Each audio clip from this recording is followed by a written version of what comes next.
नागपूर ग्रामीण स्थानिक गुन्हे शाखेची मोठी कारवाई, अवैध रेती वाहतूक करणारा ट्रक जप्त।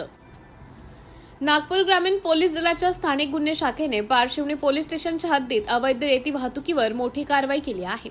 17 मार्च रोजी स्थानिक गुन्हे शाखेचे पथक गस्त घालत असताना त्यांना गुप्त बातमीदाराकडून मिळालेल्या माहितीनुसार सिंगोरी शिवार पारशिवनी ते खापरखेडा रस्त्यावर नाकाबंदी करण्यात आली। यावेळी एका 12 चाकी टाटा कंपनीच्या ट्रकची क्रमांक MH40 CT 6755 तपासणी केली असता त्यामध्ये विना परवाना रेती आढळून आली। या कारवाईत पोलिसांनी 5 लाख रुपये किमतीचा ट्रक आणि 50,000 रुपये किमतीची 10 ब्रास रेती असा एकूण 5,50,000 रुपयांचा मुद्देमाल जप्त केला आहे। या प्रकरणी भारत अजाबराव परतेती वय 35 वर्ष आणि राकेश गोमकाले यांच्याविरुद्ध पारशिवनी पोलीस स्टेशन येथे विविध कलमांनुसार गुन्हा नोंदवण्यात आला आहे। ही यशस्वी कामगिरी स्थानिक गुन्हे शाखेच्या पथकाने केली आहे। सिटी इंडिया न्यूज साठी विशेष प्रतिनिधी चंदू मडावी।